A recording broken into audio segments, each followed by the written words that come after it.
Hello, I'm the Angry Spork. In most fiction, even when aimed at young audiences, the heroes will typically be adults already, with younger characters being less experienced sidekicks at best. However, like with Billy Batson, Prince Adam of Eternia, or Colin Wilkes, there's a deep cut for you there, DC readers. Every so often, someone will have the idea to create a kid character that transforms into a more powerful, older form to combat the forces of evil. Such was the case of Kevin Green of Malibu Comics' Ultraverse. When his parents were having trouble conceiving, they were given help by an associate of Kevin's dad in the military research department, a doctor that was working on a classified super soldier program. This doctor's not quite legal techniques not only resulted in the desired pregnancy, but shortly after the boy's 13th birthday, Kevin discovered an ability to transform into an older-looking superhero, after being encased in green goo. Really should have read the warning label on that expired ecto-cooler. Subconsciously influenced by his love of superheroes and action movies, Prime's appearance is typically heavily muscled, which makes you wonder what he would look like if he was instead a big fan of the Golden Girls. However, he can shapeshift into other forms on occasion. Super strong, enhanced durability, stamina, speed, as well as healing, flight, and energy projection, he fights evil while retaining the mind and consciousness of a teenager, which is why he spends so much time blogging about metal songs that really speak to him. Today, this young whippersnapper is meeting another subject of a super soldier program, as I'm taking issue with Prime/Captain America. So let's see if this comic makes us want to turn the page, or turn our heads.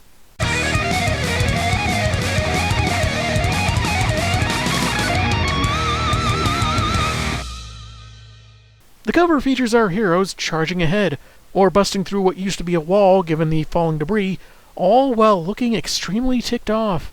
The Kool-Aid Man took a sick day, and they were mistakenly both called to fill in. Written by Gerard Jones and Len Strazewski, with art by Norm Brayfogle, Michael Touchenard, forgive me if I mispronounced that, and Malibu Color, we begin with the Star-Spangled Man hopping over the White House fence.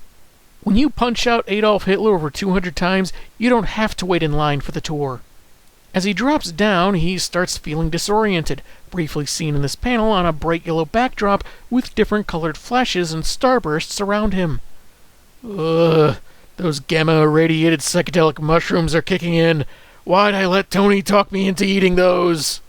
This only lasts a second, and he still makes a perfect landing, but those aren't judges with him on the lawn giving him scores of 10, and despite the background of this panel, they're not G.I. Joe either. It's Secret Service, drawing their weapons and warning him not to move. He gives them a password, but they still open fire on him, assuming he's an Ultra. Cap would rather not be late for his meeting with the president, so he throws his shield to disarm and or knock them down as he makes his way to the building, wondering what's gone wrong.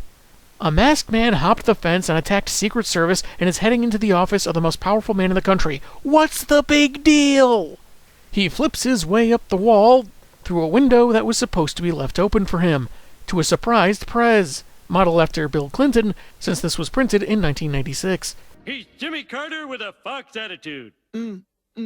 Oh. Though this XB is a bit more sandy-haired than the real guy. He did have a meeting scheduled, but not with this unfamiliar figure before him, rather with Prime, who flies in on a 2-page spread, both he and Cap asking each other who they are. And look at the Prez's smile, like he's overly proud that he had a bodybuilder in hiding, or is anticipating a really good fight. Or both. Next best thing to that mud wrestling pit that Hillary wouldn't let me install. Cap leaps over his bulky opponent, not to take the Commander-in-Chief hostage, as Prime claims all Ultra-villains do, but to send him into the next room for his own protection. The fight is taken outside, where Prime finally manages to get a hit on Cap, and asks if he's with a group called Terrordyne. But the President makes a good point by asking, why would a terrorist want to protect him? This distracts Muscles enough for Rogers to land a good shield punch to his face, only for it to bounce back. Internally, he remarks that his body is almost breaking down. While Kevin can will himself back to normal, there is a limit to how long he can stay in this empowered form, generally when he's tired out after exerting too much energy. Playing it tough, however, he demands to know what Winghead is doing here, and Cap replies that he was called here, as many times before, because the President feared a threat from a government research project, and wow, is it weird to see Steve with such an angry, entitled sneer on his face. I'm used to seeing him more diplomatic, but admittedly I have not historically read a lot of his title or of him in the Avengers. An even angrier and kinda petulant Prime says he was called for the same reason, and is the President's favorite Ultra. They talk more, and since the term superhero is apparently uncommon in this universe, the literal man-child figures Cap must be from the same reality as Spider-Man, whom he'd previously encountered. Cap seems to find this all familiar for some reason, this world of strange, or different heroes, but the Prez calls them to attention. "I've been trying to shut down some of our loonier secret projects. It was a moral and ethical mistake to try and weaponize Daffy Duck." He's heard whispers of covert experiments at the Roswell building, and figures the two heroes should check it out together. So Prime flies them both to where Chelsea's dad instructed them, with a bit of discourse on the way. Namely that Muscles cares more about people than the government, the Shield Slinger says the government is the people, but Prime only counts the government as a few of the people, and not always the nicest. Wow, how topical of this comic from the mid-1990s. But that's not Ken Starr sneaking up on Prime. It's another Prime with an American flag cape, slamming his fist down on our Prime's head, so much so that it sinks into his body. How about if I pound your head straight down into your tummy? Cap goes on the offensive, his shield bouncing off the newcomer's head as he jumps up, grabs it, and slams it down on his face, in a really cool sequence.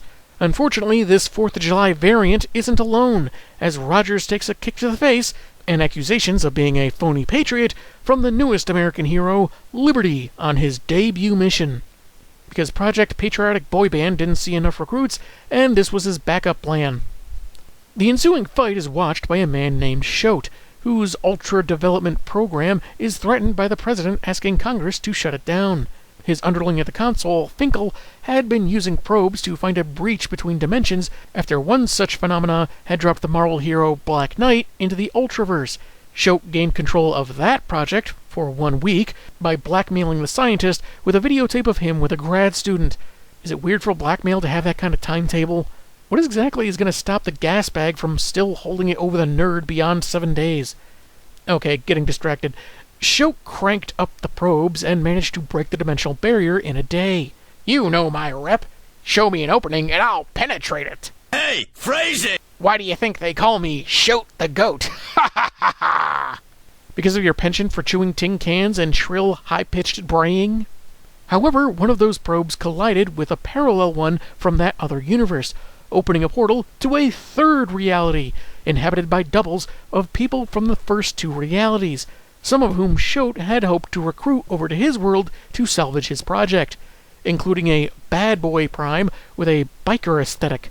Shote offered him an all-American makeover and a chance to fight his Boy Scout doppelganger. They then encountered representatives from the other dimension, the one whose probe they collided with. As they were working out a deal, they were approached by the Bill Clinton of this third reality, a government fixer with mutton chops. Now intending to replace this world's president with a duplicate loyal to him, and taking his sex, drugs, and rock and roll necklace to better look the part.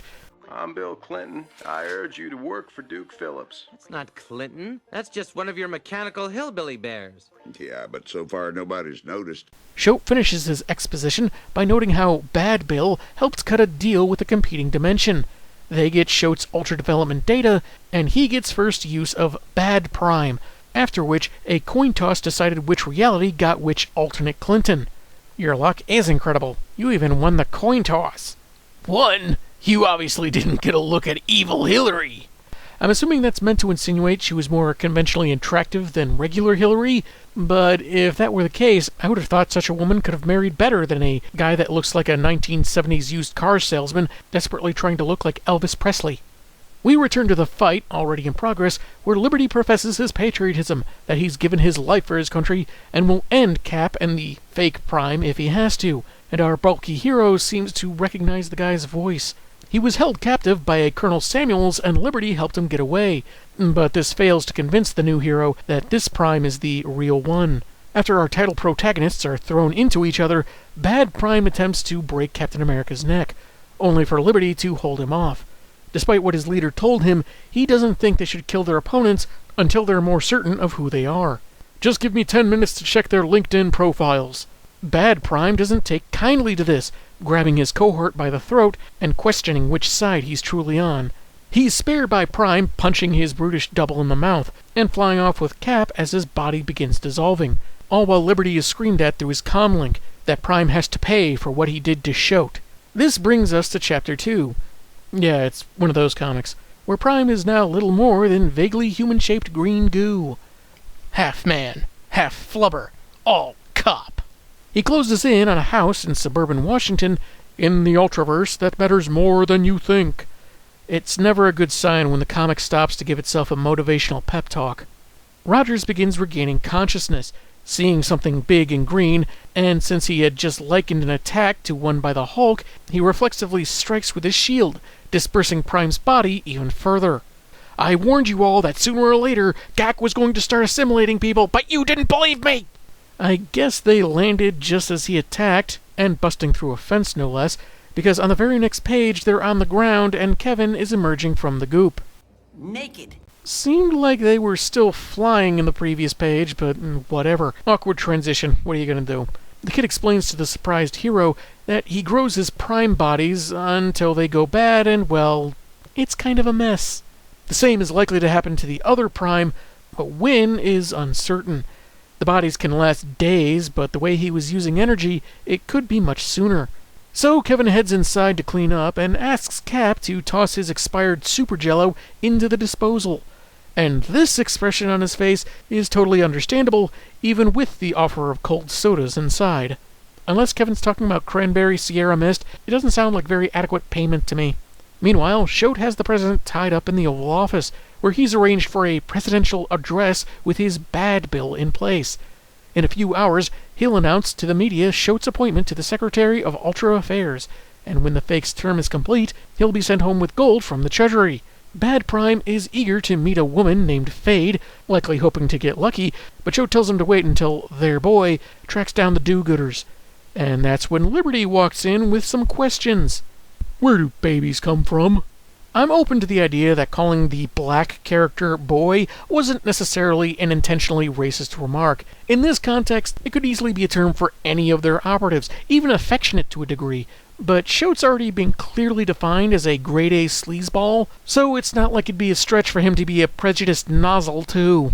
The tied-up Prez is explained as an evil doppelganger caught by Prime, part of a plot to replace the entire government. Liberty does the worst thing you can do to a conspiracy theory or obvious lie. He applies logic, in this case asking why Shote is handling this himself instead of involving other departments.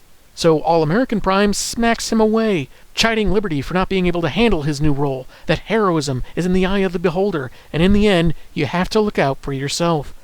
Sticking to his lie, Shote tries separating them, even commending Liberty for his service, but the fledgling hero still questions if the Prime before him is actually the real deal. Well, at first they seem nice, but turns out they're, bizarro! We get a flashback as Liberty narrates how he always believed in serving causes bigger than himself, and loathing those who strive only for their own gain. This likely is the breakout Kevin mentioned earlier, and what made Liberty lose respect for his commanding officer, Colonel Samuels, who did unconscionable things before taking the coward's way out. Eventually, he was approached by Shote and underwent a process to become an Ultra, a faster, stronger version of himself, and with accompanying nausea, apparently. He wanted to prove himself worthy by doing his duty, and Shote tells him to do that, to serve his country, he has to find those rotten Ultras. Also, it requires picking up my dry cleaning. At the Green household, Cap has been giving the lady of the house an abridged version of his backstory when a zestfully clean Kevin walks into the kitchen. Even if they aren't ready, they need to act quickly to keep Prime or the President from being replaced by traitors. And I guess them sharing these looks is just their shared determination to stop the evil plot and all, but it could easily be used in a scene where they hate having to work together, each expecting the other to listen to them unequivocally. It'll take some time before Kevin can generate a new body, but he's in, and his mom can help, by driving them to the White House, where their foes are likely to be. It hasn't been long, but Kevin manages to prime up, so they hop out and fly off, with Mrs. Green telling her son to be careful and come back safe. Feels like you could have transformed after getting out of the car for the sake of my struts, but hey, that's teenagers for you. Hope she also has spare clothes from the trunk. In the White House, Finkel has discovered a problem. When the evil doubles were brought over, he adjusted their vibratory matrices so they could stay in this dimension, but they're gradually reverting back and need further quantum treatments. Spare me your space-age techno-babble-a-tillathon. Shote doesn't like this news, but is willing to wait until after the show they're about to put on, pinning his hopes in science jargon to last until then. Liberty walks in with a young woman who wants to wish the president luck. As the evil counterparts have more salacious intentions in mind, Bad Bill notes that he likes the lady's name, and asks how old she is. This happens to be Chelsea, as in Chelsea Clinton, the real president's daughter. So I guess Evil Bill and Evil Hill Dog never had kids. I'd have figured Shote would have said something, cover his tracks, but maybe he's just not the best planner for... You know what, I cannot be the only one seeing the parallels now. He's lusting after what is technically his own offspring. I'm not trying to be political, and I'm not interested in needlessly alienating anyone, but look at it! Between that, the hair, the greed, the corruption... I'm not saying the writers predicted the future or anything, since they're about 3 presidents short, but this is one eerie freaking coincidence. Moving on, Bad Prime starts hitting on her, which she hopes is a joke, when her friend the real Prime crashes into her defense, along with Captain America, who's so heavily shadowed he may be using the Venom symbiote. Hey, maybe some creeps' brains will get eaten. He tells them to surrender quietly, but of course that doesn't happen, as the Primes start brawling and Chelsea hightails it after one of them uncharacteristically cussed in front of her. Liberty goes after her, for his own reasons, not because Shote told him to, but only because I choose to. But is tackled by Cap, who questions the leadership he follows. If you're going to be a patriot, you've got to serve the dream, not the egos.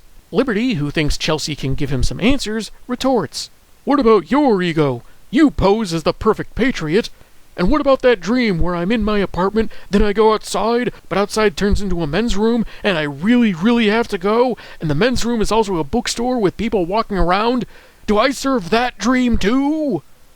Prime suspects his evil twin hasn't had a Kevin break in a while, and that he's either afraid of showing who he is, or of growing up, and out of his current phase of anger and violent tendencies. Rogue Prime, as he calls himself, counterattacks with pure Prime power, which looks like he's firing a massive fart from his belly button. Bad Bill tries to make a break for it, so Rogers asks Liberty if his president would run out on a fight. I'm the president. Oh, you're right. I'm sorry. Which is the real one, the runner or the guy tied up in the closet? And Liberty can only respond that he's been disillusioned before. I mean, it's not like Slick Willie was ever known for his boxing skills or anything, much less if people with superpowers were involved. Heck, I figure every president would make a break for it. Except, of course, Abraham Lincoln and Harrison Ford. Get off my plane. As Shote keeps his minion from escaping, Rogue Prime charges his heroic counterpart, as Cap throws his shield to him, and the evil one plants face first right into it, with a sound effect that looks like it used digital effects to have a gelatinous appearance to it. It certainly stands out, I'll say that much. As Shote and Bad Bill struggle, Cap tells Liberty that he may want answers, but sometimes a soldier has to act. So the newbie decides to sort things out later, and butts the two villains' heads together. While his copy is dazed, Prime delivers a mighty wallop across 2 pages, with the sound effect, Galoob! Wasn't that the company that made Micro Machines and was later sold to Hasbro? This is enough to weaken Rogue Prime's body so the good version can pull Bad Kevin from the goop, as Chelsea returns with Secret Service agents. After the real president confirms his identity and that Liberty will help take the traitors into custody, Finkel starts warning them about the vibratory matrices, but stammers too much, claiming to be another victim of the conspiracy, when Rogue Kevin and Bad Bill disappear in simultaneous explosions, back to their own universe, and causing some debris to fall in their wake. Finkel is dead, somehow, it's not really made clear, and Shote is gone, the Prez figuring he was another evil duplicate and sent back with the others, since he doesn't figure that the Shote of their universe would do anything like this, even if he's not a big fan of the guy, and Prime just kinda goes with it. Hey, Clinton, get back to work! Like me. as Chelsea recalls how evil Prime had a kid inside him about her age, and looking at her superpowered friend suspiciously, the president tasks Liberty with finding the real Shote. Technically, he was part of the conspiracy, but when it counted, Liberty chose rightly, and will have a future with the government. And besides, it's government approved, so you know it's good for you. He credits the example of Captain America, but Cap replies that it was Liberty's own heart and soul that led him to the right call. As for how Steve will get back to his own universe, by sheer coincidence, he's been feeling rather tingly since that explosion, meaning he'll be heading back soon. As he stands juxtaposed against a flag in the back, and with a rather sinister-looking smile. Jeez, is he going to turn out to really be Hydra Cap? He and Prime shake hands, and with a crisis threatening his own president, he may know just how to deal with it. Beyond that, he's happy that there are other worlds with heroes, even if they have different names and powers. And he disappears in a much more silent flash, no explosion, because reasons. Outside, Shote is hiding among the shrubbery, having escaped the confusion, but still heard the president's assumption that an evil alternate Shote was behind the plot. Getting a scar from all the chaos, he'll pass it off as a result of him bravely escaping his doppelganger, keeping on good terms with his boss, and the comic ends with his continued intent on dealing with Prime once and for all. That was Prime/Captain America, and it was okay. Not a terrible read, but really invested in stuff having gone on in other books. Not just Prime's own title, but even a crossover between Ultraverse and the Avengers, which I did read to perhaps review before this one, but I don't think it really offered that much that wasn't exposited here. And there's even stuff going on before that, and in the end I just decided to skip trying to be so meticulous. This book does try to condense a lot to explain the overall plot, but seems to at least do it in a kind of humorous manner, because Shote often presents as a comically evil character, almost like a satire. While a bit convoluted, the scheme of replacing the president is a good one, and if those two guys Shote made a deal with were from the Marvelverse, with their own evil copy plot, then I guess Cap's gonna be on the lookout for Bad Hillary. But if she's supposed to be hotter than the Marvel's version, that universe's Secret Service may have already caught on and uncovered the plot 5 minutes after Steve disappeared. Though it does leave some weird questions open, like how Captain America got into the Ultraverse in the first place. Was it a random phenomena, like the one that supposedly dropped the Black Knight here, or did it have something to do with those probes colliding? Also, why the two evil dudes disappeared in explosions, but Steve didn't. You could argue that maybe Finkel messing with their vibratory matrices had something to do with it, but, you just gotta assume. I could see Prime being a then-modern, potentially more relatable take on the kid turns into grown-up hero trope, since unlike He-Man or OG Captain Marvel, he doesn't have magically endowed wisdom or anything like that. He's mentally and emotionally still himself, and from the context clues, he seems to be a generally good guy, if he's so cleanly spoken that a friend of his could identify a fake. Calling the president Chelsea's dad, while another nod to some youthful immaturity, could be a clue to his feelings about the Commander-in-Chief himself. He noted that he sees a distinction between the people and the government, a worthy discussion that doesn't go further than to establish his differing views from Cap, so maybe he's gotten to know his Prez so well that he sees him as more than a bureaucrat or official. Similarly, Liberty seems good at heart, though more experienced, knowing there's a seedier side of the world, yet with enough naivete to be manipulated while he's striving to do good. I like his costume for the most part. I think the color balance and design could use a bit of alteration.